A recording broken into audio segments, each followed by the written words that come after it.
எல்லோருக்கும் வணக்கம்.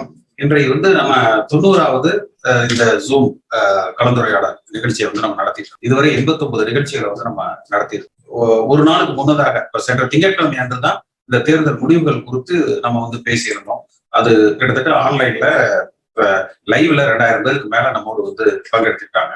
மீண்டும் நம்ம அந்த புதன்கிழமை மாலை 5:30 மணி, ஞாயிற்றுக்கிழமை காலை 11 மணி அப்படிங்கிற அந்த ஷெடியூலையே நம்ம தொடர்ந்து பயணிக்கலாம் அப்படிங்கிறதுனால இன்றைக்கு நம்ம இந்த நிகழ்ச்சி வச்சிருக்கோம்.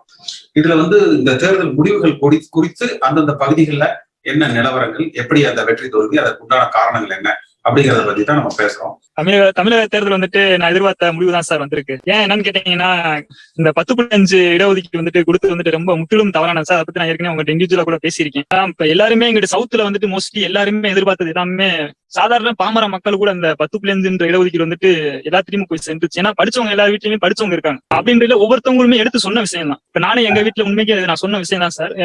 10.5 இடஒதுக்கீடு கொடுத்திருக்காங்க. இது ஒரு ஜாதியினருக்கே கொடுக்கப்பட்டதுதான். நம்ம எல்லாத்தையுமே மறுக்கப்பட்ட, நம்ம உரிமையில எல்லாமே மறுக்கப்பட்டது. கண்டிப்பா இதுல அதிமுக டிஎம்கே தோக்கப்படணும் அப்படின்னு சொல்லிட்டு நானும் எங்க வீட்டுல எல்லாத்துலயுமே சரௌண்டிங் எல்லாமே சொல்லியிருக்கேன். இன்னொரு விஷயம் கேட்டீங்கன்னா, அம்மா இருந்த காலகட்டத்துல கட்சி ஒரு பொதுவான விஷயமா தான் சார் இருந்துச்சு. இப்ப தென் மாவட்டத்துல டெல்டா மாவட்டத்துல என்ன பேசிட்டு இருக்காங்க அப்படின்னா, கட்சி கொங்கு மண்டலத்துல வன்னியர் பெல்ட்லயும் போயிருச்சு அதிமுக அப்படின்ற ஒரு விஷயத்தா சார் எல்லாமே பேசியிருக்காங்க. அதே மாதிரி நீங்க ஒரு விஷயம் சொல்லியிருந்தீங்க, KP முனிசாமி ரொம்ப ஒரு அராஜகம் பண்றாரு அப்படின்னு. அது உண்மைக்கு நானும் புரிஞ்சு பார்த்ததுல அது உண்மைக்கு அவர் பண்ற விஷயமும் சரிதான் அப்படின்ற மாதிரி தோணுது சார். எப்பயுமே கட்சி வட்டாரத்துக்குள்ளேயுமே என்ன பேசுறாங்க அப்படின்னா, எதிர்க்கட்சி தலைவர் எடப்பாடி தான் வரணும் அப்படின்ற மாதிரி கொங்கு மண்டலத்திலையும் அந்த வன்னியர் பெல்ட்லயும் எதிர்பார்க்கறாங்க. ஆனா கண்டிப்பா கட்சி வளர்க்கணும் அப்படின்னா கண்டிப்பா சவுத்துல அவர் ஓபிஎஸ்கோ யாருக்கோ எதிர்க்கட்சி தலைவர் கண்டிப்பா கொடுத்தாங்க சார். கொடுத்தா தான் சார் சவுத்துல இருக்கிற மக்களையும் பார்க்க முடியும், சவுத்துல இருக்கிற சமுதாய மக்களையும் பார்க்க முடியும், எல்லாத்தையுமே பார்க்க முடியும், கட்சியும் காப்பாற்ற முடியும். அது மத்தாம ஏடிஎம்கே நான் ஏற்கனவே உங்களை சொல்லியிருந்தேன் சார், மதுரையில எந்த ஒரு ஃபெசிலிட்டியுமே எதுவுமே கிடையாது, டெல்டா மாவட்டத்திலயும் கிடையாது, தென் மாவட்டத்திலயுமே கிடையாது. ஆனா அதிகமா அவங்க செஞ்சது கோயம்புத்தூர், ஈரோடு, திருப்பூர், சேலம்,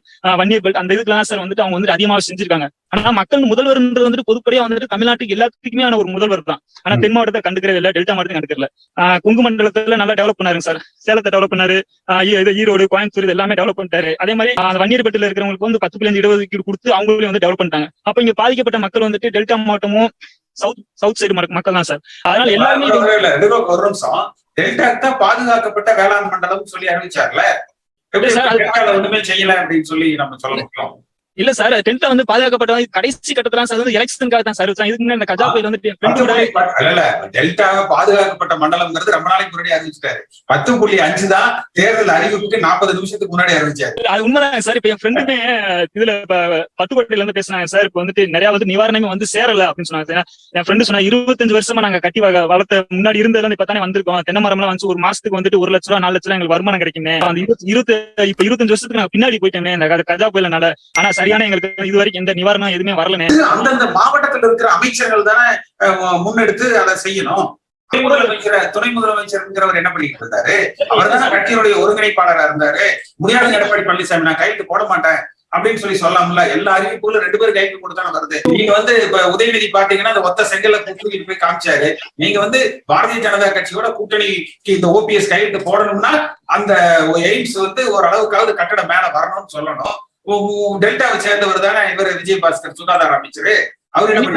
எல்லாருமே கூட்டு சேர்ந்துதான் சார். இப்ப தென் மாவட்டம்ல எங்களுக்கு உண்மைக்கு நீங்க வந்திருந்தா ஒரு தடவை கூட இருந்ததை விசிப்பாங்க சார். கண்டிப்பா ரொம்ப மக்கள் இங்க இருந்து வேலை வாய்ப்பு இவங்களை நம்ம ரவுண்ட் கிட்டி அடிக்கலாம், அதுல மாற்று கருத்தே கிடையாது. அது உண்மைதான் சார். இன்னொரு விஷயம் என்ன சொல்றேன், உங்களை மாதிரி ஒரு முன்கள கட்சியில இருக்கிறவங்க ஒரு மூத்த தலைவர்கள் இழந்தது ஒரு பெரிய தவறு தான் சார். இப்ப உங்களை இழந்தது ஒரு பெரிய தவறு. இன்னொரு விஷயம் அந்த விழுப்புரத்துல லட்சுமணன் சொல்லிட்டு ஒரு எம்பி, முன்னாள் எம்பி ரீசெண்டா இப்ப டிஎம்கே மாறினது சண்முகத்தை தோற்கடிச்சார். அவர்லாம் இழந்ததெல்லாம் பெரிய ஒரு இழப்பு தான் சார். அந்த மாதிரி முக்கியமான ஒரு தலைவர்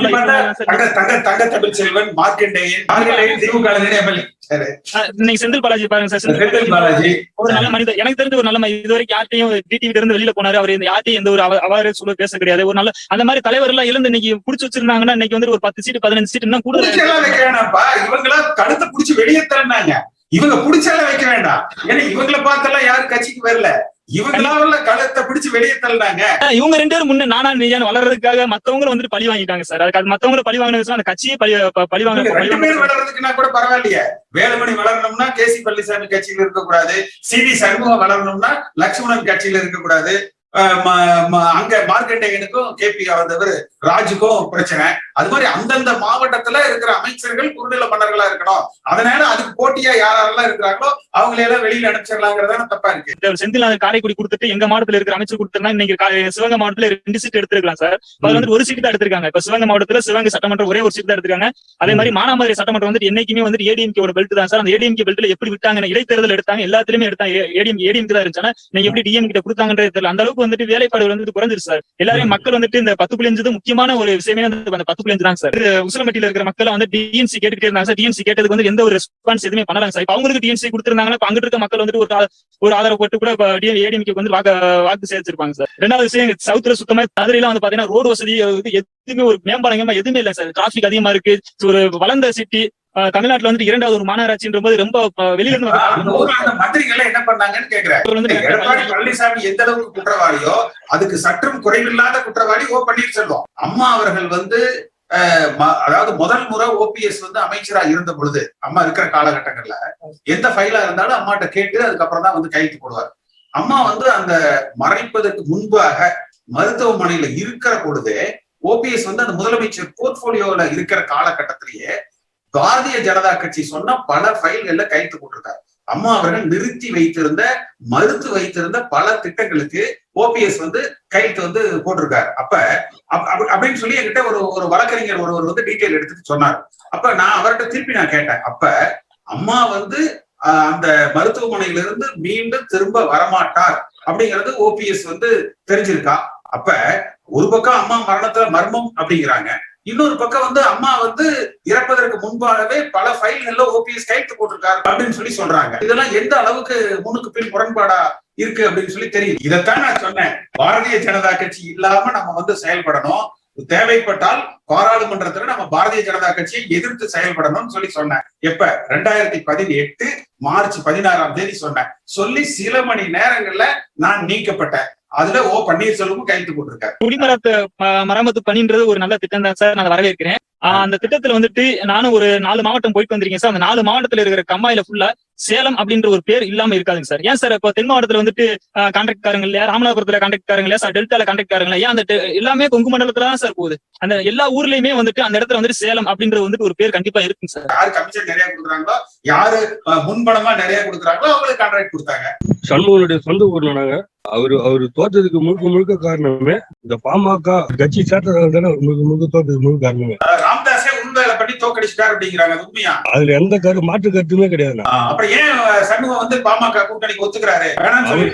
சொந்த ஊர்ல நின்று மயிலம் தொகுதியில கண்டிப்பா அவர் ஜெயிச்சிருப்பாங்க. மயிலம் தொகுதியை அன்புமணி அவருடைய பிராமிக்கு கொடுத்துட்டு அவங்க மச்சான் வந்து ஆப்போசிட் கேண்டிடேட் மாசலாமணி, டாக்டர் மாசலாமணி வந்து ஆப்போசிட் கேண்டிடேட், மதிமுக இருந்து வந்தவர் இல்லையா, அவருக்கு அந்த சீட்டை கொடுத்துட்டு இவரு போய் விழுப்புரத்துல போய் நிக்கிறாங்க. 10 வருஷமா அங்க எதுவுமே செய்யலன்றது அந்த மாவட்ட மக்கள் எல்லாருக்குமே தெரியும். அவரு தானா போய் மண்டவாரி அவரே போட்டுக்கிறாங்க.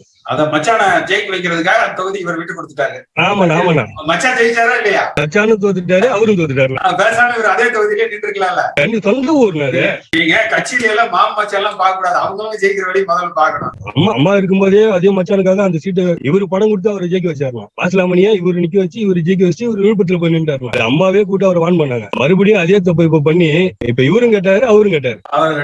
மாவட்டத்துல ஒரு தொகுதியும் ஜெயிக்கலாங்கிறாங்க. ஏதாவது ஜெயிச்சிருக்கா? இல்ல, நான் 3 தொகுதி ஜெயிச்சிருக்கேன். இதே நம்ம ஜெயிக்க வேண்டிய தொகுதி எல்லாம் இதே மாதிரியே மேல் தலைமை சரியில்லாதால அவங்க நாங்க முன்னாடியே லெட்டர் கொடுத்தோம், இந்த தொகுதியில நம்ம கட்சிக்காரங்களுக்கு சீட்டு கொடுங்க, பிஎம்கே கொடுக்காதீங்க அப்படின்னு. கட்சி தலைமையில இருக்கிறவங்க அது பெருசா ஒரு கண்முகம் தான் அதிமுகன்ற மாதிரி நினைச்சுன்னு தவறான வழிநடத்தல் தானே இப்ப நம்ம தோத்தது. ஆமா, இல்ல அதனாலதான் லட்சுமணனுக்கு பேசாம ஒரு தொகுதியை கொடுத்திருந்தா லட்சுமணனும் சண்முகம் பாலகன்னு சொல்லிட்டு வேலை செஞ்சிருப்பாரு. இவங்களா உருவாக்கிக்கிறாங்களே ஒழிய ஆனா யாரும் போய் இவங்களை எதிர்க்கணும்னு போறது இல்ல. அதிமுக ஓட்டால் தானே லட்சுமணன் ஜெயிச்சாரு. அதான் அதிமுக காரங்களே தான் லட்சுமணன். நீங்க பாருங்க, அதிமுக இருந்து போய் திமுக சேர்ந்த எல்லாருமே ஜெயிச்சிட்டாங்க எக்ஸப்ட் தங்க தமிழ்ச்செல்வன். லட்சுமணன் எம்பியா இருக்கிற மாவட்டத்துல இருக்கிற நான் கூட நேரா போய் பார்க்க முடியும். அவரை நான் நேரா பார்த்து லட்சுமணன் கிட்ட நான் போய் உதவின்னு கேட்டு இருக்கிறேன். அவரு செய்யறாரு செய்யல நமக்கு ரெஸ்பெக்ட் பண்ணாரு. ஆனா இவரை போய் பார்க்க முடியாது. அதனுடைய விளைவுதான் அதிமுக காரங்க பூரா பேருமே இந்த வாட்டி லட்சுமணன் போட்டு போடுறாங்க. லட்சுமணன் ஜெயிக்க வச்சு இவரை தோக்கடிச்சுட்டாங்க சண்முகத்தை. ஆமாண்ணா, உண்மைதானா? இல்லன்னா ஒரு ஜெயிக்கிறதுக்கு வாய்ப்பே கிடையாது. விழுப்புரம் தொகுதி வந்து எப்பேற்பட்ட தொகுதி உங்களுக்கு நல்லாவே தெரியும். ஆனா இவரு போய் லட்சுமணன் ஆப்போசிட் பண்ணிக்கின்னு எல்லா மாவட்டங்களும் எப்படி தெரியும்? மார்க்கெட் என்ன சொல்லுங்க, கடம்பூர் ராஜு சண்டை போட்டுதான் வந்து அவர் போனாரு. செந்தில் பாலாஜி அதிமுக சேர்த்துக்கிறேன்னு வந்தாரு. தமிழ்ச்செல்வன் அதிமுக சேர்ந்துக்கிறேன்னு வந்தாரு. இவங்க வந்து எங்களை தவிர வேற யாரும் இந்த கட்சியில இருக்க கூடாதுன்னு சொன்னா அப்புறம் கடைசியா என்ன ஆகும்? ராஜேந்திர பாலாஜி ஆள் இல்லாத ஊருக்கு இவங்க ராஜாவா இருந்து என்ன பிரயோஜனம்? இதுக்கப்புறம் தானே இருக்கும் கட்சி எந்த செயல்பாட்டுல இருக்குன்னு. ஜாதி கட்சி 10.5 தானே எங்களுக்கு பெரிய மைனஸ். அந்த ஜியோவை தயார் பண்ணி போட்டதே சண்முகம் தானே. அதானே இப்ப அவரு கூட்டணி பேசி முடிச்சாரு, அவர் கூட்டணி வேலை முடிஞ்சு போச்சு. அதோட கூட்டணி முடிஞ்சிச்சு, அவரும் முடிஞ்சு. கொஞ்சம் அந்த கட்சியை பலப்படுத்தணும்னா இப்ப மாநகராட்சி தேர்தல் வருது, நகராட்சி தேர்தல் வரும், பேரூராட்சி தேர்தல் வருது, இன்னும் 10 மாவட்டத்துக்கு உள்ளாட்சி தேர்தல் பாக்கி. இப்ப எங்க மாவட்டம் உள்ளாட்சி வெயிட்டிங் சொல்றேன். இப்ப உடனடியா வந்து நம்ம கட்சியை பலப்படுத்தி, இல்லைன்னா நம்ம விட்டு வெளியேறின வாக்குகள் வந்து அப்படியே நின்றோம். இப்ப நம்ம வாக்கு கொஞ்சம் திமுக போயிருக்குது, சீமானுக்கு போயிருக்குது, கமலுக்கு போயிருக்குது, கொஞ்சம் தினகரனுக்கு போயிருக்குதுன்னா அந்த வாக்கு அங்கேயே நின்றோம். அது விடக்கூடாது. அந்த தோல்விக்கு பின்னால வந்து உடனடியா அதிமுக சுதாரிச்சு வலிமையை எந்திரிச்சதோ அது மாதிரி வந்து விடுகிறதுல தப்பு இல்ல. இப்ப சுதாரிச்சு எந்தெந்த இடத்துல தப்பு நடந்தது, கட்சியை வந்து எப்படி ஒற்றுமைப்படுத்துறது, எப்படி கட்சியை வலிமைப்படுத்துறது அப்படிங்கறத பார்த்து ஒரு ஒன்றுபட்ட அதிமுகவா, பிஜேபி கூட்டணி இல்லாத அதிமுகவா, தொண்டர்களால ஒரு தலைமையை நாங்க உருவாக்குறோம் அப்படிங்கிற ஒரு அதிமுகவா நின்னா ஜாதிகளுக்கு மதங்களுக்கு அப்பாற்பட்ட ஒரு கட்சியாக இந்த இயக்கம் வழிநடத்தப்பட்டால் நிச்சயமா மீண்டும் ஆளுகிற வாய்ப்பு அதிமுக பெறலாம். ஸ்பெஷல் கோர்ட் போடுவாங்க, ஊழல் வழக்குகள் எல்லாம் வரிசையா போடுவாங்க, போட்டு பின்னி பெடரி எடுக்கிற பொழுது பார்த்தீங்கன்னா இவங்க எல்லாம் துணைக்கான போயிடுவாங்க. உடனடியா உட்கட்சி தேர்தல் வச்சு மக்கள் நம்ம தொண்டர்கள் மனசுல என்ன இருக்குது, தேர்தல் வைக்கிறீங்களா இல்ல ஒரு ஆலோசனை கூட்டமாவது வச்சு? இல்ல தேர்தல் வைக்கிறீங்க. கிளை செயலாளருக்கு, நகர செயலாளருக்கு எல்லாம் முதல்ல இவங்க அந்த நகரம் மூலியமா, எம்எல்ஏ மூலியமா, மாவட்ட மூலியமா உறுப்பினர் கார்டு எல்லாம் விட்டுட்டு ஆன்லைன்ல கம்ப்ளீட்டா அம்மா காலத்தை போல எல்லாம் சேருங்க அப்படின்னு சொல்லிட்டு உறுப்பினரை சேர்த்து நகரம், ஒன்றியம், கிளை, மாவட்டம் எல்லாம் எலெக்ஷனை வச்சு கொண்டு வந்து கடைசியா பொதுச் செயலருக்கு எலெக்ஷன் வச்சு எடுத்தோம்னா அந்த தொண்டனுக்கு நான் தேர்ந்தெடுத்தவர் தானுங்க, நான் சொல்றவர் தானுங்க எங்க கட்சிக்கு தலைவரா வந்தார் அப்படிங்கிற அந்த பெருமையை கொடுத்தா தான் இந்த கட்சி வலிமையா நிற்கும். மாநகராட்சி, இந்த உள்ளாட்சி தேர்தல்கள்ல நம்ம இப்ப கட்சியை வலிமைப்படுத்தி ஆகணும். ஏன்னா அதுக்கு உள்ளாட்சி தேர்தல் முடிச்சு கரை சேர்ந்தோம்னா பார்லிமெண்ட்டுக்கு தயாராகணும். அது முடிச்சோம்னா அடுத்த அசம்பிளி எலெக்ஷன் வந்து வந்துடும். மீண்டும் இந்த இயக்கத்தை எப்படி கட்டமைக்கும்? அம்மா காலத்திலையும் தோத்து இருக்குது. ஆனா அம்மாவுடைய பலமே என்னன்னா அந்த தோல்வியிலிருந்து இந்த இயக்கத்தை மீட்டெடுத்து கொண்டு வந்தாங்க. இப்ப மறுபடியும் பாத்தீங்கன்னா கொங்கு மண்டலம் தான் கட்சி, நாங்க தான் ஜெயிச்சிட்டோம், இதெல்லாம் மறுபடியும் இப்ப மறுபடியும் எதிர்கட்சி தலைவர் இபிஎஸ்ஆ ஓபிஎஸ்ஆ அப்படின்னு இது எல்லாத்தையும் விட்டுட்டு அதிமுக ஜெயிக்கணும். தொண்டர்கள் மூலமாக பொறுப்பாளர்கள் தேர்ந்தெடுக்க வந்து படணும். கட்சியை வந்து நம்ம மீண்டும் வலிமைப்படுத்தணும் அப்படின்னு செய்யணும். அது பார்ப்போம் எவ்வளவு பேர் இதுக்கு தயாரா வர்றாங்கன்னு சொல்லி. மோடி சட்டமன்ற தொகுதியில இருந்து பேசுறேன் சார். அது ரொம்ப டஃபா 1.5 வரை ஓடிச்சு சார். நைட்டுக்குள்ள பிரச்சனைகள் வந்துச்சு. மேக்ஸிமம் வந்து கலெக்டர் வந்து 12 மணிக்கு 12:15 வந்து ஒரு 2000 ஓட்டுல தங்க தமிழ்ச்செல்வன் ரீடிங்ல இருந்தாரு. கலெக்டர் வந்து கவுண்டிங் நிப்பாட்டுங்க, நாளைக்கு பண்ணிக்கலாம், டைம் ஆகுதுனாங்க. அதுக்கப்புறம் தங்க தமிழ்ச்செல்வன் எல்லாரும் பிரச்சனை பண்ணி பலபடியும் கவுண்டிங் பண்ணி அந்த ஒரு வேலை முடிச்சு விட்டாரு சார். ஆனா மக்கள் பேசிக்கிறது என்ன பேசுறாங்களா சார்? ஸ்டாலின் கிட்ட பேசி பெறப்பட்ட வெற்றின்னு பேசுறாங்க. உண்மையா பொய்யா நமக்கு தெரியாது அப்படின்னு சொல்றாங்க. இது வந்து பொதுவா மக்கள் பேசக்கூடியது, நம்ம பேசுறது இல்ல. இனி நமக்கு அது முக்கியம் இல்ல. சொல்லியிருந்தீங்க எலெக்ஷன் முடியட்டும், நம்ம அடுத்த கட்டத்துக்கு செல்லலாம்னு சொல்லியிருந்தீங்க. ஒரு 2 வாரம் போகட்டும். இவங்க எதிர்கட்சி தலைவர் யாரு, இந்த எலெக்ஷன் சூடு தோத்ததுக்கு உண்டான காரண காரியங்கள் என்ன அப்படிங்கறத முடிச்சுட்டு நம்ம களத்துல இறங்கிடலாம். ஜூன் முதல் வாரத்துல இருந்து இறங்கிடலாம். 2வது இப்ப களத்துக்கு நம்ம போக முடியாது, எல்லாம் கொரோனா வந்து அதிகமா இருக்கு. இப்ப நம்ம செய்யற நிகழ்ச்சியே பார்த்தீங்கன்னா கிட்டத்தட்ட எல்லா அதிமுக தொண்டர்கள் இடத்துல இதுல வந்து போய் சேர்ந்திருக்கு. இந்த கலந்துரையாடல் இதெல்லாம் அத்தனை அதிமுக தொண்டர்கள் இடத்துல தாக்கத்தை ஏற்படுத்துது, போய் சேர்ந்திருக்குது. நிறைய வந்து நம்ம வந்து கலந்துக்கிறாங்க. அதனால இதை நம்ம தொடர்ந்து செய்வோம். களத்துக்கு போய் நம்ம களப்பணி ஆற்றலாம். குறைகள் சொல்லணும்னா நம்ம எல்லாத்தையும் சொல்லலாம் சார். அவங்க செயலையும் சொல்லலாம், இவங்க செயலையும் சொல்லலாம். சொன்னது போல வந்து முதல்ல கட்சி விட்டு போனவங்க பூரா உள்ள வாங்கப்பா, எல்லாம் உட்காந்து பேசி ஒரு ஆளை நம்ம வந்து எப்பயும் போல பூச்சாளர் ரெடி தயார் பண்ணி அதுல இருந்து வரணும். மறுபடியும் அப்படி ஒரு கான்செப்ட் நீங்க சொன்னது போல கொண்டு வந்தால் உண்மையா நல்லா இருக்கு சார். ஏன்னா சொல்லி என்ன பண்றது, எடப்பாடி பழனிசாமியும் பன்னீர்செல்வம் சொல்லணும்ல, இவங்க லிஸ்ட் போட்டு வச்சிருப்பாங்க. இன்னும் யாரெல்லாம் வெளியில எடுப்பலாங்க. வேற விஷயம் என்னன்னா தேர்தல் முடிஞ்சதுக்கு அப்புறம் சத்யா பன்னீர்செல்வத்தை கட்சி விட்டு நீக்கிறாங்க. எல்லா தேர்தலும் முடிஞ்சு போச்சு, அந்த அரசியல் விட்டே ஒதுக்கிறாங்க, ஆளை ஒழுங்க பாக்குறாங்க. அதுக்கப்புறம் இல்ல அப்படின்னு சொல்லி அவங்க இழுத்து பிடிச்சு கட்சி விட்டு நீக்கிறாங்க. அது என்ன பேசாம விட்டு போக வேண்டியதானே. தேர்தல் நடக்க அவரு நம்ம சண்முகம் வந்து அங்க இருக்கிற ஒரு முன்னாள் நாடாளுமன்ற உறுப்பினர் ஒருத்தர் வந்து ஒரு எக்ஸ் எம்பி ஒருத்தர் கட்சி விட்டு நீக்கிறாங்க விழுப்புரத்துல. அவர் ஏதோ உடம்பு சரியில்லாம் 10 நாள் படுத்திருந்தாரா, உடனே எதிர்கட்சிக்கு வேலை செஞ்சாருன்னு சொல்லி உடனே போட்டு அவரை கட்சி விட்டு நீக்கிட்டாங்க. பன்னீர்செல்வத்தை எடப்பாடியை பன்னீர்செல்வமும் மறந்துட்டு கைது போட்டு இவங்களே நீக்கிடுவாங்க. நீங்க சொன்ன போல சார், அமக வந்து சேர்ந்துக்கங்க ஒரு 10 தொகுதியா கொடுத்து நீங்க சொல்ற ஒரு இதுல சொல்லியிருந்தீங்க. இப்ப அவங்க சேர்த்து இருந்தா நம்ம ஒரு 30-40 தொகுதி சேர்த்து வாங்கி இருந்திருக்கலாம். கட்சி வலிமையா இருக்கணும், உள்ளுக்குள்ள போட்டி போடலாம். ஆனா அதுக்காக வந்து ஆளை ஒடிச்சிருந்தோம், கட்சி விட்டு காலி பண்ணிருந்தோம். உள்கட்சியில நிச்சயமா போட்டி இருக்காது. எம்ஜிஆர் காலத்துல இருந்தது, அம்மா காலத்துல இருந்தது, எல்லா கட்சியிலும் இருக்கும், எல்லா காலகட்டங்கள்லயும் வந்து இருக்கும். கோஷ்டி அரசியல் இருக்கும், உள்ளுக்குள்ள போட்டிகள் இருக்கும். ஆனா அதுக்காக அவங்க கட்சிக்குள்ளேயே இருக்கக்கூடாதுன்னு நினைக்கிறது எப்படி சரியா? நான் சொன்ன மாதிரி ராணிப்பேட்டை தொகுதி வந்து ரவி மட்டும்தான் ஜெயிச்சாங்க மாவட்ட செயலாளர். மத்த 4 தொகுதியில 3 தொகுதி நாங்க சொன்ன மாதிரி தான். காரணம் வந்து முதலியார் ஓட்டு வந்து முதலியாருக்கே போட்டாங்க காங்கிரஸ். இதால வன்னியாஸ் பெல்ட் சொல்லிட்டு டிஎம்கே கொடுத்த சீட்டு வீணாதான் போச்சு.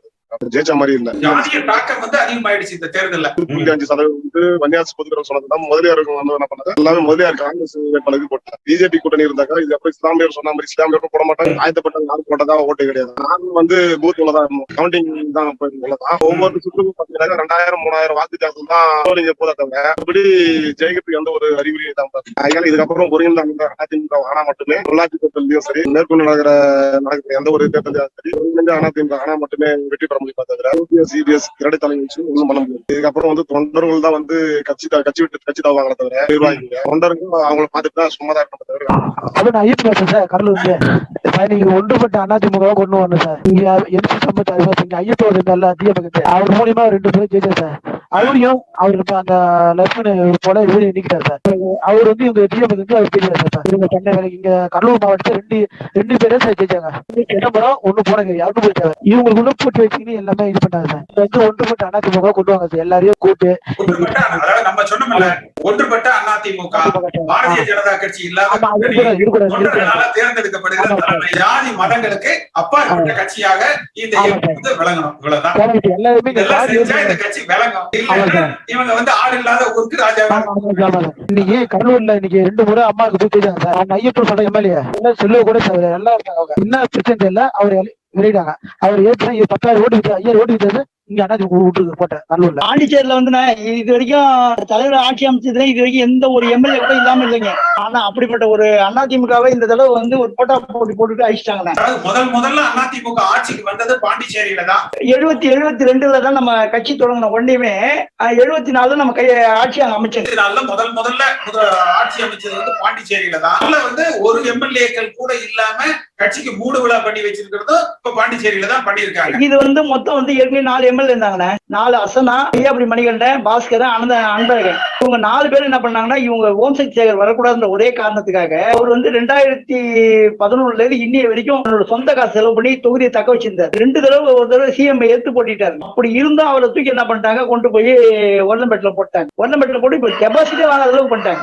இப்படிப்பட்ட ஒரு நமக்குள்ளேயே நம்ம அழிக்க நினைச்சா எப்படி கட்சி வளரும்? இன்னைக்கு பாண்டிச்சேரியில கட்சியை பாக்குறதுக்கு ஆள் இல்லை. இதுக்கு என்ன செய்யலாம்ன்றது நீங்க தான் முடிவு பண்ணணும். ஏன்னா ஓபிஎஸோ எடப்பாடியோ இதை வந்து இப்ப கவனிச்சிருந்தாங்கன்னா இன்னைக்கு இந்த நிலைமை வந்திருக்காது. ஏன்னா பாண்டிச்சேரியில அவங்க சரியான கவனம் செலுத்துறது என்னோட குற்றச்சாட்டு. ஏன்னா அவங்க செஞ்சிருந்தாங்கன்னா இன்னைக்கு வந்து நமக்கு வந்து இன்னைக்கு இந்த ஒரு எம்எல்ஏவாவது வந்திருப்பாரு. அப்படி இருக்க சூழ்நிலை இப்ப பிஜேபி கூட்டணின்றது 2வது இருந்தாலும் ஓட்டு போட்டாங்க மக்கள். அதை மீறி இவங்க இதை செஞ்சுட்டாங்க. இப்ப நம்ம பாண்டிச்சேரியில அடுத்து நம்ம என்ன செய்ய போறோம்? ஏன்னா பாண்டிச்சேரியில இப்ப நாங்களாம் கலவெட்டி கட்டிட்டு இப்ப இங்க என்னோட தொகுதி வந்து வில்லியனூர் தொகுதி சுகுமாருக்கு நம்ம வேலை செஞ்சோம். ஆனா மரியாதை தான் போச்சு. அதனால இப்ப இருக்கக்கூடிய கட்சிக்காரன் எல்லாம் வெக்ஸ் ஆகி போய் உட்கார்ந்துருக்காங்க. பாண்டிச்சேரியில எந்த கட்சிக்காரன இனிமே எனக்கு எதுக்கு இந்த கட்சி இனிமே என்ன பண்ண போகுது அப்படின்ற ஒரு சூழ்நிலையை உருவாக்குறாங்க. அதான் இந்த ஒரு மே மாசம் விட்டுருவோம். ஏன்னா வந்து இவங்க என்ன செய்யறாங்கன்னு சொல்லிட்டு பார்ப்போம். இந்த ஒரு மாசம் அப்படி ஜூன் முதல் வாரத்துல இருந்து நம்ம களத்துல இறங்கிடலாம். ஏன்னா நீங்க இது வந்து பாண்டிச்சேரி கொஞ்சம் அதிகமான கவனம் எடுத்தீங்கன்னா தானே பாண்டிச்சேரி அதிமுக இருக்கணும். இந்த ஒரு மாசம் 30 வரைக்கும் நம்ம விட்டுருவோம். ஆனா வந்து நீங்க வந்து இந்த பாண்டிச்சேரியில ஒரு 10 நாள் உட்கார்ந்து அடிமட்ட தொண்டர்லாம் சந்திச்சு நீங்க பண்ணீங்கன்னா இந்த கட்சி செலுத்த முடியும்.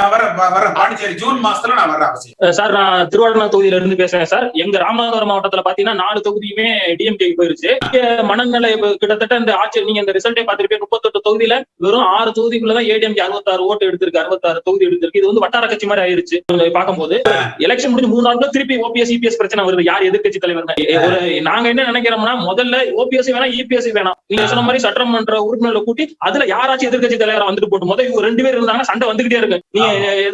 நீங்க இருக்கீங்களா நாங்க இருக்கிறேன்னு சொல்லி கட்சி வளரவே வளராது. விஷயம் வந்து எந்த எலெக்ஷன் வந்தாலும் எடப்பாடி அவர் வந்து முதல்ல போய் பாமகவோட கூட்டணி வைக்கிறாரு. எந்த கட்சியும் பாமகவோட கூட்டணி வச்சு ஜெயிச்சதா பெருசா தெரியல. எப்ப கூட்டணி வச்சாலும் போயிட்டு இருக்கு. இது வந்து முதல்ல அவர் தெளிவா பண்ணிக்கிறாரு. இந்த தடவை நம்ம 66 தொகுதி பெரிய தோல்வியிலையும் சொல்றாங்க. ஆனா 10 வருஷம் ஆட்சியில இருந்தாரு, லைம் லைட்ல இருந்தாலும் அது பெருசா படல. இன்னும் 5 வருஷம் இருக்கு. இந்த 5 வருஷத்துல 2023 பார்லிமெண்ட் எலெக்ஷனும் நீங்க சொல்ற மாதிரி 24 எலெக்ஷனும் அப்போது இவரோட இவர் கட்டியமைச்ச பிம்பங்கள் அந்த லெவலுக்கு எடுபடாது. இப்படி இருக்கும்போது இப்படி கட்சி போயிட்டு இருந்துச்சுன்னா கோவை மாவட்டம் சேலம் மாவட்டத்துக்குள்ளே கட்சியை சுருக்கிட்டாங்கன்னா ரொம்ப இதா போயிடும். முன்னாடி சொன்ன மாதிரி அதிமுக மாதிரி இல்லாம போயிடும் சார். இது வந்து ரொம்ப இது பண்ண வேண்டியதா இருக்கு. இவர் வந்து கட்சியை வந்து ஃபுல்லாவே இது திருப்தி அடைஞ்சுக்கிறாரு. இவரோட எய்ம் ஃபுல்லா வந்து ஒரு 50 தொகுதி 60 தொகுதி எடுத்தா ஓபிஎஸ் உள்ள விடக்கூடாது, தன்னை எதிர்த்து யாரும் மேல வந்துடக்கூடாதுங்கிற ஒரு மைண்ட் செட்ல வேலை பார்த்த மாதிரி தான் உணர முடியுது எலெக்ஷன் ரிசல்ட்டை வச்சு. இவரு உண்மையிலேயே ஜெயிச்சு ஆட்சிக்கு வரணும், வந்தா சந்தோஷப்படுறாரு. ஆனா வராட்டா என்ன பண்றது, அதைத்தான் இவர் பெருசா எலெக்ஷன்ல நடந்தது. ஏன்னா அதுக்கேற்ற மாதிரிதான் தகவல் அமைச்சுக்கிட்டாருன்னு தெரியுது. இப்ப ஜெயிச்சாச்சு, 66 வந்தாச்சு, இதுல நம்ம என்ன பண்ணணும், இதைத்தான் அவர் கான்சென்ட்ரேஷன் பண்ணிட்டு இருக்க மாதிரி தெரியுது. கட்சியை பெருசா பரவலாப்பட்ட கன்னியாகுமரி வரைக்கும் என்ன பண்ணணும், யாரை உள்ள சேர்க்கணும், எப்படி இது பண்றணும். இன்னொரு விஷயம், எடப்பாடியோ ஓபிஎஸ் ரெண்டு இருக்கிற வரைக்கும் இந்த பிரச்சனை தான் போயிட்டு இருக்குமே தவிர மத்த எம்எல்ஏக்களும் இவ்வளவு இருந்துட்டு சொல்லுவாங்க. நீங்க சொல்ற மாதிரி பொதுக்குழு உறுப்பினர்கள் தேர்ந்தெடுத்து பொதுச் செயலாளர் பதவியும் கொண்டு வந்தா மட்டும்தான் இதுக்கு ஒரு தீர்வு. இல்லாட்டா இது வந்து அடுத்த வருஷம் வரைக்கும் இழுத்துட்டு போயிட்டே இருப்பாங்க. அடிப்படை உறுப்பினர்களால தேர்ந்தெடுக்கப்படணும் பொதுச் செயலாளர். அடிப்படை உறுப்பினர்களால கட்சியினுடைய தலைவர் பொதுச் செயலாளர் என்பவர் வந்து தேர்ந்தெடுக்கப்படணும். அதுதான் நம்ம சொல்றோம். இதுலதான் இவங்க அது சொல்ற கமெண்ட் பேசுறதெல்லாம் என்ன சொல்றாங்கன்னா, ஆட்சியை பிடிக்கணும்னு ஸ்டாலின் முயற்சி பண்ணாரு, பிடிச்சிட்டாரு. கட்சியை பிடிக்கணும்னு நாங்க முயற்சி பண்ண பிடிச்சிட்டோம். இதுதான் சார் அப்பட்டாம அப்படியே தெரிஞ்சிருக்கு. இவர் சொல்றாங்க, அதை பகிரங்கமாகவே சொல்றாங்க. ஆட்சியை இழந்துட்டோம்னு அதிமுக தொண்டை நினைக்கிறான். இது வந்து தேர்தலுக்கு ரொம்ப முன்னாடி ஜனவரி 31ஆம் தேதி நான் ஒரு பேட்டி கொடுத்தேன். ஜனவரி 31 அதுல பாருங்க, திமுக வெற்றியை நோக்கி போயிட்டு இருக்கு, ஆட்சியை நோக்கி போயிட்டு இருக்குது. ஆனா கட்சியை கைப்பற்றதை நோக்கி இவர்கள் பயணிக்கிறார்கள் அப்படின்னு சொல்லி சொன்னேன். இன்னமும் இந்த 66 எம்எல்ஏக்களும் இவ்வளவு எம்எல்ஏக்கள் தான் சார் பிரச்சனையா இருக்கிற மாதிரி தெரியுது.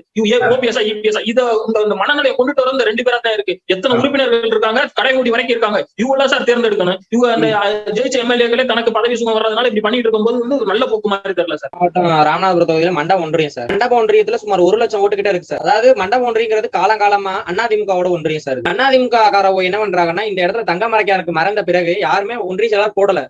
இப்ப கட்சி அதாவது 2 உடையதுக்கு முன்னாடி மாவட்ட முன்னாள் மாவட்ட செயலாளர் இந்த முனிசாமின்னு சொல்லிட்டு ஒருத்தர் இருந்தார். அவர் வந்து அவர் நிக்கிறாருங்கிற காரணத்தினால மண்டப ஒன்றிய செயலாளர் இருந்தாரு. அதுங்கிற காரணத்தினால சொல்லிட்டு மண்டப ஒன்றியம் வந்து சரியா கவனிக்கல சார். ராம்நாட தோற்கடிச்சதுக்கான ஒரு காரணம் சார். அதுக்கப்புறம் மக்கள் யாருமே பிஜேபியோட கூட்டணி வச்சதை ஒழுங்காவே ஏத்துக்கல. இஸ்லாமிய சமுதாயத்துக்கு வந்து மக்கள் ஒரு ஓட்டு கூட நம்ம விடல. இப்ப அன்பழகன் இருக்காரு ராம்நாட்ல, அவரே ஓட்டு போட்டாருங்கிறது சந்தேகமாவே பார்க்கப்படுது. இது வந்து நம்ம வந்து முக்கியமா கட்சியில வந்து மாவட்ட செயலாளர், சரியான மாவட்ட செயலாளர், ஒன்றிய நிர்வாகிகள், கிளை நிர்வாகிகளை போய் அணுகல யாருமே. இதுக்கு நம்ம வந்து உள்கட்சி தேர்தல் வந்து நடத்தி சரியான நபர்களை தேர்ந்தெடுத்து மக்களுக்கு அடுத்த எலெக்ஷன் நோக்கி தான் பயணம். முடிஞ்சதை பத்தி நம்ம பேசுறதுக்கு வேலையே கிடையாது. அடுத்த வரப்போற மாநகராட்சி தேர்தலை, நகராட்சி தேர்தலை நோக்கி தான் நம்மளோட பயணம் இருக்கணுமே. முடிஞ்சு நடந்த சட்டமன்ற தேர்தலை பத்தி நம்ம யோசிக்க தேவையில்லை. ஏன்னா என்னைக்குமே திமுக வந்து தொடர்ந்து ஆட்சி அமைச்சரே கிடையாது. அண்ணா காலத்துக்கு அப்புறம் திமுக ஆட்சி அமைச்சா, அதுக்கப்புறம் அதிமுக ஆட்சி அமைச்சிருக்கு. அதாவது எம்ஜிஆர் இருக்கும்போது 3 தடவை ஆட்சி அமைச்சாரு.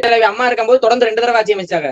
எடப்பாடி ஐயா வந்து அவர் எடுத்துக்கிட்டு அதை வந்து துஷ்பிரயோகம் பண்றாரு. இல்ல நீ பெரியவனா நான் பெரியவனா பார்க்க கூடாது. ஒரு அடிப்படை தொண்டரை மதிக்க கத்துக்கணும் எல்லாரும். அதாவது எங்க ராமநாதபுரம் மாவட்டத்துல இருந்து திருப்பணி ஒன்றியத்துல வந்து ஒரு 2000 ஓட்டு கொண்ட ஒரு கிளை இருக்கு. கிளையில வந்து கிளை செயலாளர் போய் ஒன்றிய செயலாளர் அணுகவே கிடையாது. இது வந்து நான் வந்து 12ஆம் வகுப்பு தான் படிக்கிறேன். நான் பள்ளிக்கு செல்லாம இறங்கி களத்துல நடத்த ஆய்வு.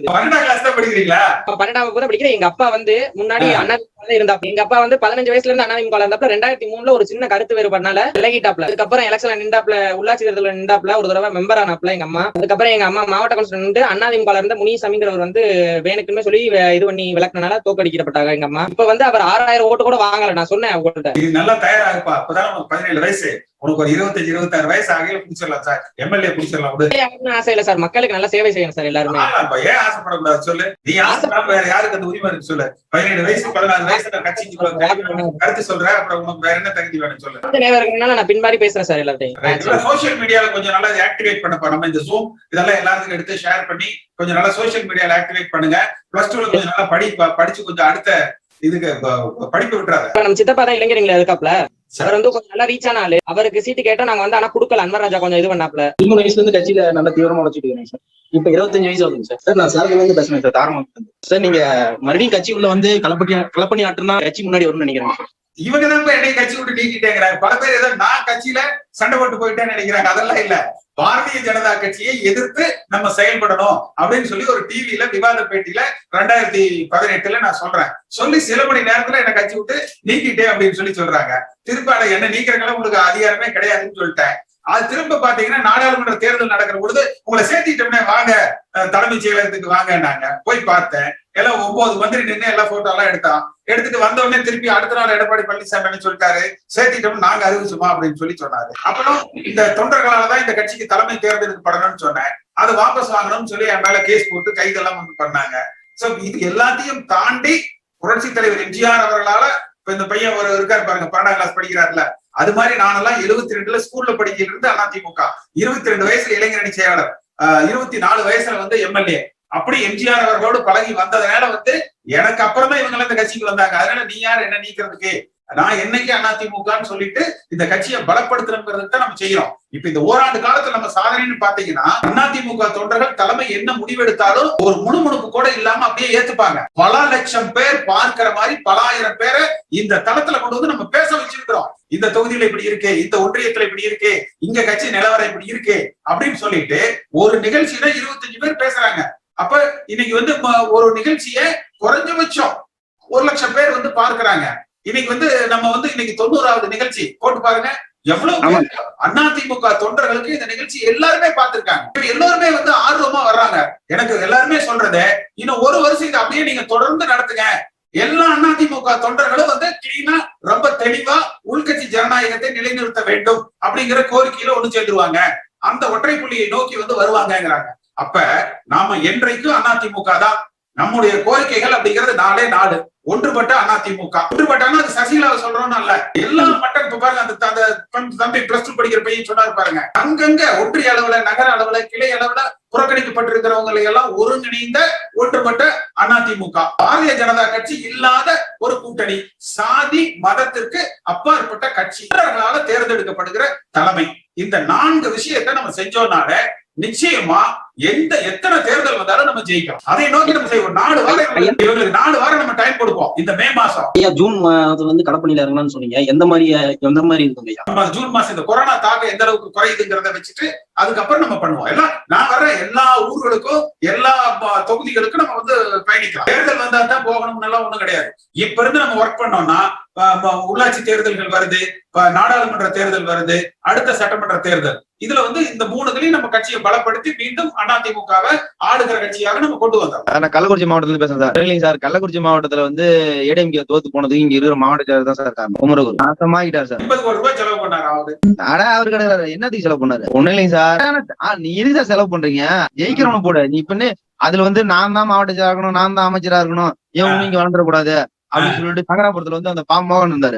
அவரு சீட்டு கொடுத்தா அவர் ஜெயிச்சிருப்பாரு. அவர் வந்து அரசியல் அனுபவம் முக்கியம் ஒரு ஆளு. இல்ல ராஜசேகர் இருக்காரு, ராஜசேகர்னு ஒருத்தர் இருக்காரு. அவர்லாம் வெற்றி உறுதி பண்ணவர். பாமக கொடுக்குறாங்க தொகுதி. பாமக அங்க என்ன 10 பைசாவுக்கு பூணி இல்ல. ரிஷிவந்தியத்துல வந்துட்டா இங்க வந்து ஏற்கனவே போன டைம் 2016 எலெக்ஷன்ல நின்னவர் வந்து நம்ம இவரு கதிர் தண்டபான்னு ஒருத்தர் இருக்காரு. அவரு கொடுத்திருந்தா அனுதாபாலையில வன்னியர் அவரு அந்த 10% இடஒதுக்கீடு கொடுத்து அதுக்காச்சும் கொடுத்து ஒழிச்சிருக்கலாம், இங்க ஜெயிச்சிருக்கலாம். அதுவும் போச்சு. அவரு கொடுக்காத போய் ஒரு 29 வயசு பையன் போய் சீட்டு கொடுத்துட்டாரு. அவருக்கு அரசியலே பண்ண தெரியல. அது போச்சா உளுந்தூர்பேட்டையில தோத்தாரு. அவர் என்ன சொன்னது, ரிஷிவந்தி தொகுதியில் வந்து நில்லுங்க, நீ தோக்குற மாதிரி தெரியுது. ஆப்போசிட் கேண்டிடேட் வந்து கவுண்டர் இது வன்னியரை போட்டுருக்காங்க, அங்க வன்னியர் போயிட்டது, இங்க வந்து நில்லுங்க, இங்க நான் ஜெயிக்க வைக்கிறேன்னு சொன்னது. அதெல்லாம் நான் பாத்துக்கிறேன் பண்ணிடுறேன். முடிஞ்சு போச்சு கதை. சேஃபா இருங்க ஃபர்ஸ்ட். ஏன்னா கொரோனா வந்து அந்த அளவுக்கு தாக்கத்தை ஏற்படுத்திட்டு இருக்கு. நமக்கு பாதுகாப்பு ரொம்ப ரொம்ப இம்பார்ட்டன்ட். சோ இதுல நம்ம இது வரைக்கும் நிறைய பேர் நிறைய தடவை பேசினாங்க.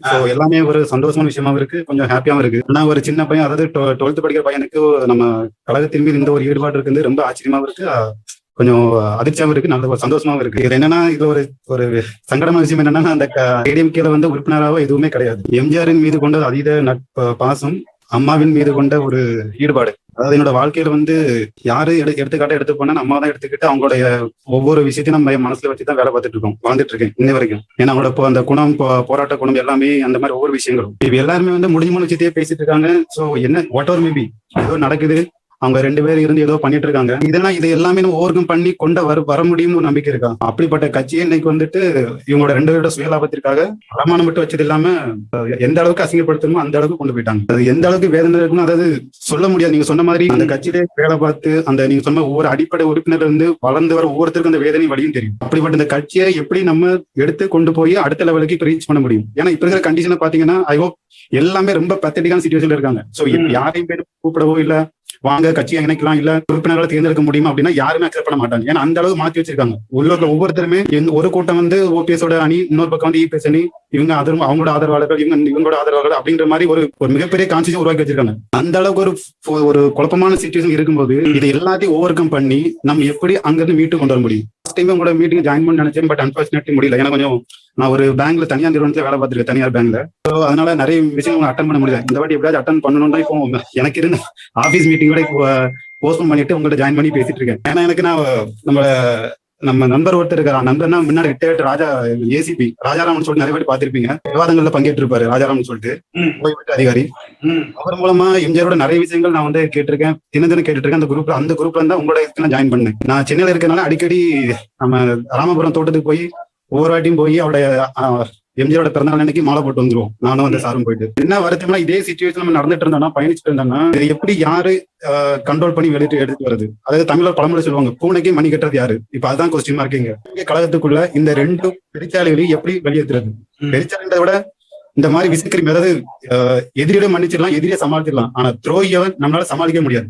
அங்க ஏற்கனவே பதவிகள் இருந்தவங்க பவர்ஃபுல் பர்சனை செலக்ட் பண்ணாத கேண்டிடேட்டையே தப்பா செலக்ட் பண்ணிருக்காங்க. இந்த அம்மா இருக்கும்போது என்ன பண்ணுவாங்கன்னா, ஒரு தொகுதியில ஒரு கேண்டிடேட் செலக்ட் பண்றாங்கன்னா, தொகுதியில அவருடைய பேர் பலம், அவர் எந்த அளவுக்கு ஃபெமிலியர் இருக்காரு, அவருடைய பொட்டன்ஷியல் எந்த அளவுக்கு இருக்கு, அவரை விட்டு அந்த இடத்த வின் பண்ண முடியுமா முடியாதா, அதுவும் ஜாதிக்கு அப்பாற்பட்டு, அது ஜாதி மதம் எதையும் பார்க்க மாட்டாங்க. அதுதான் அம்மாவோட பிளஸ் பாயிண்ட். இப்ப திருநெல்வேலி தொகுதியில ஜெரால்ட விட்டாங்க, எதுக்கு விட்டாங்கன்னே தெரியாது. கேட்டா அவர் வந்து இவருக்கு விசுவாசி, இன்னொரு தொகுதியில ஓபிஎஸ்சி விசுவாசி, இன்னொரு தொகுதியில இபிஎஸ்சி விசுவாசி. அம்மா விசுவாசிகளுக்கு, அதிமுக விசுவாசிகளுக்கு அதிமுக இடம் எல்லாம் போச்சு. அதுக்கு என்ன நீங்க சொன்ன மாதிரி இந்த சுயநலம் அதிகமாயிருச்சு உள்ள, அதுதான் பிரச்சனை. பட் என்னோட கன்சர்ன் என்ன, நீங்க சொல்ற விஷயங்கள் நடக்குமான்னு தெரியல, பட் என்னோட கன்சர்ன் நடந்துச்சுன்னா சந்தோஷப்படுற முதல் கொண்டு வந்துடலாம். கொஞ்சம் அந்த சோசியல் மீடியாவை ஆக்டிவேட் பண்ணுங்க. நம்ம இதே என்ன பண்ணலாம்னா, மாவட்ட வாரியா கொஞ்சம் எல்லா கட்சிக்காரங்களையும் மாவட்ட வாரியா நம்ம கனெக்ட் பண்றதுக்கு பார்ப்போம். 234 தொகுதியிலையும் தொகுதி வாரியா கனெக்ட் பண்றதை வந்து நம்ம பார்ப்போம். இந்த மாற்றத்தை நீங்க கேட்டீங்க முடியுமா, எப்படி செய்ய முடியும்னு. தொகுதிக்கு 1000 அதிமுக தொண்டர்களை நாம ஒருங்கிணைச்சிட்டோம்னா நிச்சயமா இதை வந்து நம்ம செய்ய முடியும். ஒரு தொகுதிக்கு 1000 பேர் அதிமுக தொண்டர்களை ஒருங்கிணைத்து நம்மால பயணிக்க முடியும்னா இந்த மாற்றத்தை நம்மால கொண்டு வர முடியும். முணுமுணுக்க மட்டுமே தெரிஞ்ச அதிமுக தொண்டர்கள், தலைமையில இருந்து ஒண்ணு சொன்னா அதை அப்படியே ஏற்றுக்கொள்ளுகிற அதிமுக தொண்டர்களை சிந்திக்க வச்சிருக்கிறோம், பேச வச்சிருக்கிறோம். அவங்கள வெளியில வந்து இல்ல இது சரி, இது தவறு, இது செய்யலாம், இது செய்யக்கூடாது, தலைமையில இருக்கிறவங்க இது பண்றது தப்பு அப்படின்னு சொல்லி அவங்களை ஒரு பொது தளத்துக்கு கொண்டு வந்து நம்ம பேச வச்சிருக்கிறோம். அந்த விழிப்புணர்வை, ஒருங்கிணைப்பை நம்ம செஞ்சிருக்கிறோம். இப்ப நம்ம அடுத்த மூவ்ங்கிறது, இந்த அடுத்து வர்ற இந்த 1 வருட காலத்துக்குள்ள தொகுதி வாரியா ஒரு தொகுதிக்கு நம்ம 1000 பேரை ஒருங்கிணைக்கணும். அது போல அந்த இளைஞர்களை எல்லாம் நம்ம வந்து அப்படியே ஒருங்கிணைச்சு அதை சோசியல் மீடியாலேயே நம்ம கனெக்ட் பண்ணி தினசரி ஒரு தொகுதியை கூட நம்ம வந்து சந்திக்கலாம். வருஷத்துக்கு 365 நாள்ல 234 தொகுதியும் வருஷத்துக்கு ஒரு தடவை நம்ம உட்கார்ந்து பேசினா கூட போறோம். இடத்துல பாத்தீங்கன்னா ஒரு 10 பேர் பேசுறது தவறா கூட இருக்கலாம், 5 பேர் சுமாரா கூட இருக்கலாம். ஒரு 5 பேர் ஒரு லீடர்ஷிப் கூட மெச்சூர்டா பேசுறத கேட்கிற பொழுது மிச்சம் இருக்கிற அந்த 15 பேர் வந்து தயாராகிடுவாங்க. இதை பார்க்கிற ஒரு 50,000 பேர் 1,00,000 பேர் பார்க்கிறாங்கன்னா அவங்க தயாராகிடுவாங்க. அதனால இந்த 1 வருஷத்துல கட்சியை நம்ம நல்லா கட்டமைச்சோம்னா உள்ளாட்சி தேர்தல்ல ஒரு மிகப்பெரிய வெற்றியை நோக்கி வந்து நம்ம பயணிக்கலாம். என்னுடைய டார்கெட்டுங்கிறது அடுத்த நாடாளுமன்ற தேர்தலுக்கு 2024, அப்ப 21, 22, 23 3 வருஷம் நம்ம கையில 3 இயர்ஸ் இருக்கு. அப்ப இந்த 1 வருஷத்துல நம்ம செய்ய வேண்டியது என்னன்னா, ஒரு தொகுதிக்கு 1000 பேர், அந்த 1000 பேரை லைக் மைண்டட் பீப்புளை நம்ம எப்படி ஐடென்டிஃபை பண்றதுங்கிறது சோசியல் மீடியாவிலேயே எக்ஸ்டென்சிவா நம்ம யூஸ் பண்ணி ரீச் பண்ணிருக்கோம். ஏன்னா அம்மாவோட பிளஸ் பாயிண்ட் என்னன்னா கிளஸ்டர், அதாவது மைக்ரோ லெவல் பாலிடிக்ஸ். அந்த மைக்ரோ லெவல் பாலிடிக்ஸ்ன்றது யாருக்கிட்டயுமே இல்லாம போச்சு. அந்த மைக்ரோ லெவல் பாலிடிக்ஸ் எப்படின்னா, அந்த இவர் ஐபேக் நிறுவனத்தை அவர் மிஸ்டர் ஸ்டாலினுக்கு சொல்லி கொடுத்தா கரெக்டா ஃபாலோ பண்ணி கடந்த 4 மாசமா கரெக்டா ஃபாலோ பண்ணி எடுத்து வந்துட்டாரு. அதை கரெக்டா ஃபாலோ பண்ணி எடுத்துட்டு போயிட்டு ஒவ்வொரு கிராம வைஸா போய் கரெக்டா அந்த மைக்ரோ லெவல் பாலிடிக்ஸை கரெக்டா ரீச் பண்ண வச்சு ஓட்டை கரெக்டா எக்ஸ்பெக்ட் பண்ணி எடுத்துட்டாங்க. 753 000 1234 காலையில 8 to 9 கூப்பிட்டீங்கன்னா நானே இருப்பேன் போன. Right sir, no problem. 8 to 9. நான் வெள்ளூர் மாவட்டத்துல இருந்து பேசுறேன் சார். சார், இந்த எலெக்ஷன்ல நம்ம தோத்ததுக்கு முழுக்க காரணம் பாத்தீங்கன்னா பிஜேபி கூட கூட்டணி வச்சது சார். கம்பீரமான ஒரு தலைவர் இல்ல, நமக்கு ஈக்குவலா அட்லீஸ்ட் அதுல 50% கூட இல்ல சார். பாத்தீங்கன்னா நேத்து வந்து பாத்தீங்கன்னா அது வலிமையா கண்டிக்கத்தக்கது சார். அம்மா உணவகம் அவங்க அடிச்சு உடச்சது. நம்மளுக்கு பாத்தீங்கன்னா இந்த ஆட்சி இருக்கிறது வந்து நமக்கு நிறைய பிளஸ் பாயிண்ட். ஏன்னா அவங்கள பொறுத்த வரைக்கும் நமக்கு நிறைய மைனஸ் அவங்க கிட்ட நிறைய இருக்கு. அது வந்து ஒரு லெட்டர் மட்டும் நான் அவங்களை கண்டிக்கணும், ஒரு லெட்டர் மட்டும் கொடுத்தா போதுமா சார்? எவன் ஏரியால எவன் வந்து சார் சீன் போடுறது? நம்ம ஏரியா சார் இது தமிழ்நாடு. இங்க வந்து அவன் வந்து இது பண்ணிட்டு இருக்கான். நம்மளால ஒரு லெட்டர் மட்டும் ஆர்ப்பாட்டம் எதுவும் இல்ல, ஒரு லெட்டர் மட்டும் கண்டிக்கத்தக்கதுன்னு ஒரு லெட்டர் கொடுத்தா எப்படி? வெள்ளூர் மாவட்டத்துல வந்து பாத்தீங்கன்னா இன்னும் உள்ளாட்சி தேர்தல் வரல சார். அதுலயே நம்ம பணியை வந்து நம்ம தூக்கலாம் சார். மாநகராட்சி தேர்தல் நடக்கல தமிழ்நாடு முழுக்க, நகராட்சி தேர்தல் நடக்கல, பேரூராட்சி தேர்தல்கள் வந்து நடக்கல. அது இதெல்லாமே தமிழ்நாடு முழுக்க இருக்கு. அதனால இது வந்து பார்த்தீங்கன்னா எப்படி வர்ற அக்டோபர் அந்த நவம்பர் டிசம்பர்லயே அவங்க நடத்த முயற்சி செய்வாங்க. அதனால இப்ப உடனடியாக நம்ம வந்து இதை கட்டமைத்தாலே அந்த உள்ளாட்சியில நம்ம ஒரு நல்ல வெற்றியை வந்து நம்ம பெறலாம். அதுக்கு நீங்க சரியான ஒரு வெய்ய நீங்க காட்டணும் சார். நாங்க ரெடியா இருக்கோம் நீங்க சொல்ற மாதிரி நாங்க பண்றதுக்கு. நம்ம கட்சியை வந்து மீட்டு எடுப்போம் சார். சார், மதுரையில இருந்து பேசுறேன் சார். மதுரை மாவட்டத்துல வந்து தோற்றதுக்கு காரணம் தானா, மாவட்ட செயலாளர்கள் நீ பெரிய ஆளா, நான் பெரிய ஆளா, செல்லப்பா பெரிய ஆளா, செல்லூராஜ் பெரிய ஆளா, உதயகுமார் பெரிய ஆளா ஆகிய உங்களுக்குள்ள போட்டியில வந்து போட்ட விட்டாங்க சார். மத்திய தொகுதியில நான் இருந்து பேசுறேன் சார். உங்க ஏற்கனவே நல்லா பேசியிருக்கேன். மத்திய தொகுதியில இருக்கிற நம்ம கூட்டணி கட்சியா கொடுத்துருக்காங்க. இருந்தாலும் இந்த வார்டுல வந்து எங்க வார்டுல மட்டும் தான் சார் 500 ஓட்டு கூட வாங்கி, மற்ற வார்டுல பாத்தீங்கன்னா சரியாவே வேலை பார்க்கல, சரியா காசு கொடுக்குறாங்க. நீங்க உங்களை மாதிரி நான் உங்க மாதிரி எம்ஜிஆர் இருந்து தலைவர்ல இருந்து வந்தேன் சார். மாவட்ட நான் இளம் எம்ஜிஆர் மட்டும் இணைச்சலாளர் இருக்கேன். என் ஒய்ஃப் வட்டப்பிரதி சார். இன்னைக்கு ஏரியால வந்து நம்ம நடக்கிறதே ரொம்ப கடமை. மதுரையில இருந்து அந்த மாதிரி இல்ல சார். தலைவர் காலத்துல இருந்து நல்லா இருந்த நம்ம இன்னைக்கு டிஎம்கே கூட ஆறு சுசாமி யாரு, கே சார் யாரு, ரகுபதி யாரு, அதிமுக போட்டு புறக்கணி இந்த மாதிரி புறக்கணிச்சு போனாலும் சார் அதிமுக இருக்கு. தலைவர் காலத்துல இருந்து உங்களுக்கு தெரியும் கே சார் எப்படி இருந்தாரு இன்னைக்கு சார். அன்னைக்கு இல்ல சார் ஓபிஎஸ்ஓ எடப்பாடி அன்னைக்கு இல்ல. உனக்கு இருந்த மாதிரி எல்லாம் இல்ல. 77 தலைவர் இறந்தடைக்கு 87 நான் பூரா காசு வசூல் பண்ணேன். நான் ட்ரெயின் இருந்து இது பண்ணேன் சார். இப்படி போயிடுச்சுன்னா நமக்கு ரொம்ப ரோட் நடக்க முடியாது. என் சொந்தக்காரன் கூட நக்கல் பண்ணாங்க. ஒண்ணுமே பேச முடியல. கட்சியை போஸ்ட் இல்லாம வளர்க்கணும். உதயகுமாரனா அவர் வேலையை பார்த்துக்கிறாரு. ஒண்ணும் இல்ல. என் பொண்ணு இறந்து நிக்க ஒரு நாள் சார். ஒரு ஆள் வந்து துக்கம் வைக்கிறார் சார். கீழே வந்து இறந்து போயிட்டான். முதல் நல்லா செல்லூர் ராஜா நல்லா கல்யாணம் பண்ணேன். திருமணம் பண்ணி மறுபடியும் டைவர்ஸ் ஆகி அந்த மாதிரி நல்ல இடத்துல ராமேஸ்வரத்துல கட்டி கொடுத்தேன். நல்லா இருந்தான். கீழே விழுந்து ஒரு மாதிரி இதாகி இறந்துட்டான். இருந்து நான் கட்சியில இருக்கேன். கட்சியில போஸ்ட் ரொட்டி தகரம் பாருங்களா, தகரத்துல சின்ன ஒட்டி அமைதியா வீட்டுக்குள்ள போய் கடவுன் அப்படிலாம் வேலை பார்த்தேன். மகன் வந்து இன்னைக்கு வர ஒரு ஆள் வரல. அதான் மன வருத்தம். என்னடா நம்ம கட்சியில உழைச்சு ஒரு புக்கோ விசாரிக்க வரல. இன்னைக்கு ரக்கல் பண்றாங்க சொந்தக்காரங்க. என்ன இவ்வளவு வருஷம் ஒரு பிரயோஜனம் இல்ல. காசு சம்பாதிக்கல. கட்சி வெறியது. எம்ஜிஆர் உடைய கொண்டேன். கட்சை பாருங்க, 2 கையிலையும் பச்சை. இந்த கையில கலையர் பச்சை சார், இந்த கையில செல்லூராஜ் அம்மா பச்சை சார். அவ்வளவு வெறியில இருந்தேன். பேசிருக்கேன். கட்சியில வந்து இந்த போஸ்ட் இருக்க ரொம்ப தோத்த ரொம்ப மனவர்த்தமா இருக்கு. அவர் அந்த மாவட்டத்துல அந்த ஷர்ட்டா ஒரு தூக்கிட்டா இருப்பாங்க. அவர் என்ன இந்த கட்சி அழிஞ்சு மாவட்டத்துல ஓபிஎஸ்ஓ மக்கள் நல்லா வேலை பார்க்கல சார். அவங்க தப்பிச்சா போது அவங்க சம்பாதிச்சா போது ஆயிட்டாங்க. அதே ரொம்ப மனவரசம் சார் நம்ம கட்சியில வந்து. ஏன்னா நம்ம வேட்டி கட்டி ரோட்ல போனா நம்ம அவ்வளவு பேசுவோம். எல்லாத்துக்கும் வீரப்பான் பேச முடியல சார். அதுக்கப்புறம் நம்ம மதுரை மாவட்டத்துல வந்து தென் மாவட்டம் பூரா போச்சுன்னா பூரா துரோகம் பாருங்க. குரூப்பே வந்து இன்னைக்கு முக்கால்வாசி நம்ம கட்சி அழிச்சிட்டாங்க சார். உங்களை எப்படி கேட்டு நிக்கிறா பாத்தீங்களா? பதில் சொல்லிட்டு வந்தா பாருங்க. கையில பச்சை குத்துன ஒரு கட்சிக்காரரை வந்து ஜூம்ல கொண்டு வந்து இன்னைக்கு வந்து பேச வச்சிருக்கிறோம் இல்லைங்களா? இது மாதிரி வந்து எல்லா அங்கங்க இருக்கிற அந்த எம்ஜிஆர் காலத்துல அதிமுகவுக்கு தூணா இருந்தவங்கள திருப்பி களத்துக்கு கொண்டு வந்து எம்ஜிஆர் தலைவர்கள் தான் படிக்கிறவங்களை எல்லாம் களத்துக்கு கொண்டு வந்தோம்னால இந்த கட்சி வந்து இன்னும் பல நூற்றாண்டுகளுக்கு வலிமையா இருக்கும். கட்சியை நம்ம வந்து பலப்படுத்துறதுக்கு ஒவ்வொருவரும் நம்ம மட்டும் பேசினா போறாது. நம்ம ஒவ்வொருத்தரும் 10 பேர் 8 பேர் நம்ம சேர்க்கணும். நம்ம பழைய எம்ஜிஆர் காலத்துல இருந்த நடைமுறைப்படி இந்த கீழ்மட்டத்தில் இருக்கவங்க எல்லாரும் ஒன்றிணையணும். நம்ம எடுப்புல காசை வாங்கிட்டு அவங்களுக்கு போடுறேன், இவனுக்கு போறேன், எனக்கு வேண்டியவனுக்கு போடுறேன், நான் தோப்பானா ஜெயிப்பான், அவன் என்ன பண்ணுவாங்கிறது இல்லாம அடிமட்டத்துல இருந்து தேர்ந்தெடுக்கப்பட்டு வர வேண்டாம். எந்த இதுக்கு வந்தாலும் சரி, இப்ப பஞ்சாயத்துக்கு வந்தாலும் சரி, நகராட்சிக்கு வந்தாலும் சரி, நாளைக்கு எம்எல்ஏக்கு வந்தாலும் சரி, அங்கு உள்ளவர்கள் தேர்ந்தெடுத்து வர்றவர்கள்தான் அன்னைக்கு ஆட்சி பொறுப்புல இருந்த எம்ஜிஆர் அவர்களால அவர் நியமித்த குழு மூலமாக நடைபெற்றது. அந்த நிலைமைக்கு நாம போனோம்னா இந்த தமிழ்நாட்டில் உள்ள அந்த 234 தொகுதியும் நாம் ஜெயிக்க முடியும். தங்களால் இயன்றவரை உழைத்து எல்லாரையும் ஒருங்கிணைக்க முயல வேண்டும் என்று கேட்டுக்கொண்டு வாய்ப்பு நன்றி, வணக்கம். கார்பரேஷன் ரோடு கான்ட்ராக்ட்ல ஒரு கம்பெனி மேனேஜரா இருக்கிறேன். நான் இதை பண்றேன் அதை பண்றேன் அப்படின்னு சொல்லி எல்லாமே பண்றாங்க. மக்கள் மத்தியில நான் அவங்க நம்ம பண்ணி கொடுக்குற வேலை தான், நம்ம தான் பண்ணி கொடுக்குறோம். அந்த வேலைகளே அவங்களுக்கு சாட்டிஸ்ஃபைட் இல்லைங்க. நீங்க என்னப்பா இதுல சம்பாரிச்சு போயிருவீங்க, இதுல ஒரு பகுதி அவங்களுக்கு போகும் இவங்களுக்கு போகின்ற ஒரு சாட்டிஸ்ஃபைட் இல்லாத ஒரு சூழ்நிலையில தான் இருக்காங்க மக்கள். அப்பவே முடிவு பண்ணிட்டு இது வந்து நம்ம 1000 செஞ்சு கொடுத்தாலும் அவங்களுக்கு சாட்டிஸ்ஃபைட்ன்றது நேர்ல வந்து மீட் பண்ணி அவங்களுக்கு உண்டானது அவங்ககிட்ட கேட்டு பண்ணி கொடுக்கணும்ன்றதுதான் கரெக்டான சூழ்நிலை. அடுத்து என்னதான் வேணும்னாலும் நம்ம ஜெயிச்சுட்டாலும் இருந்துட்டு கவுன்சிலர்ட்டையோ வார்டு மெம்பர்ட்டையோ அங்க செயலாளர்ட்டையோ பொருளாளர்ட்டையோ கூப்பிட்டு ஏங்க இது வேணுமா அது வேணுமான்னு கேட்கறது. ஒரு எம்எல்ஏனா ஒரு ஊருக்கு ஒரு நாள் அப்படின்ற செலக்ஷன்ல மாசத்துல ஒரு 30 ஊராவது சுத்தி அடிச்சு எப்படியோ என்னங்கிறத எழுதி அவங்க மூலியமா அவங்ககிட்டயே தெரிஞ்சு அவங்களுக்கு வேணுங்கிறத கொடுத்தா இன்னும் கொஞ்சம் வளரும்னா. இவங்க சொல்றாங்க நம்பிட்டு இருந்தாங்கன்னா கண்டிப்பா அது கொஞ்சம் ரிஸ்க் தாங்க. சரியான முறையில அதை பண்ணுனா கரெக்டா இருக்குங்க. அது நம்ம வரும்போது கரெக்டா அது மாதிரி பண்ணி கொடுங்கண்ணா. ஜெயிச்சாலும் எம்எல்ஏவே போய் டைரக்டா மக்கள்கிட்ட என்ன வேணுங்கிறது ஆக்சுவலா அவங்க ஃப்ரீ டைம்ல ஒரு 1 hour ஒரு ஊருக்கு வந்துட்டு போனா கூட போகுது. நம்மளுடைய கருத்து உங்களுடைய கருத்தோட ஒன்றிட்டுதான் சார். நம்ம 89 மீட்டிங்காவே பேசிருக்கோம். பிஜேபி கூட நம்ம கூட்டணி வச்சா கண்டிப்பா தோல்வி உறுதி அப்படின்றது இப்ப நம்ம நேரடியாவே பார்த்தாச்சு. அடுத்து பாத்தீங்கன்னா சார் ஊடு 2 பேட்டா கூத்தாடி கொண்டாட்டங்கிற கதையா நம்மளுடைய கிளவு வந்து பாத்தீங்கன்னா திமுகவுக்கு ஒரு நல்ல ஜாதகமான நிலைமை அமைஞ்சு போச்சு. இனி வரும் காலத்துல நம்ம உள்ளாட்சி தேர்தல் அடுத்த நாடாளுமன்ற தேர்தல் எல்லாம் பாத்தீங்கன்னா நம்ம எப்படி நம்ம பயணிக்க போறோம், யாரை கொண்டு வர போறோம், இதெல்லாம் நீங்க தயவு செய்து நீங்க பெரியவங்க இறங்கி இந்த கட்சியை பலப்படுத்துறதுக்கு பாடுபட்டீங்கன்னா தான் இது கண்டிப்பா கட்சியா. இப்போ எல்லாருமே வந்து ஒரே கருத்து தான், நம்ம சொல்ற கருத்து தான் எல்லா கருத்தும் சொல்லிட்டு இருக்காங்க. பெரும்பாலான கருத்து ஒரே நம்மளோட ஒத்து போகுது. ஆனா நீங்க சொல்லியிருந்தீங்க அவங்க வந்து இந்த தேர்தல் வந்து ஆட்சி பிடிக்கிறது அவங்களுக்கு முக்கியம் இல்ல, ஆட்சியை கைப்பற்றது மட்டும் தான் முக்கியம், இந்த குறிக்கோளோட தான் செயல்பட்டாங்க. அது வந்து தெல்ல தெளிவா நல்லாவே தெரியுது. ஏன்னா நமக்கு வந்து அந்த குறிப்பிட்ட ஒரு மண்டலத்துல நம்ம வந்து குறிப்பிட்ட கொஞ்சம் பேர்ல ஜெயிக்க வச்சிட்டோம்னா நம்ம பின்னாடி அந்த 40 பேர் 20 பேர் இருப்பாங்க. அதை வச்சு நம்ம கட்சியை கைப்பற்றலாம் அந்த கணக்குல தான் அவங்க செயல்பட்டு இருக்காங்கன்னு நல்லா தெரியுது. நேற்றுக்கு இவங்க இப்ப வானதி சீனிவாசன் சொல்றாங்க அப்போ எதிர்கட்சி தலைவரை வந்து பிஜேபி முடிவு செய்யும் அப்படின்னு சொல்றாங்க. இது வந்து ஆட்சி போய் கட்சி வந்து இப்படிப்பட்ட ஒரு சூழ்நிலையில எப்படி ஒரு தைரியமா அந்த அம்மா வந்து பத்திரிகையில பேட்டி கொடுக்குறாங்க? இது எப்படி நம்ம நீக்க போறோன்றது ஒரு மிகப்பெரிய சவாலான செயலா தான் தேர்ந்தெடுக்கு.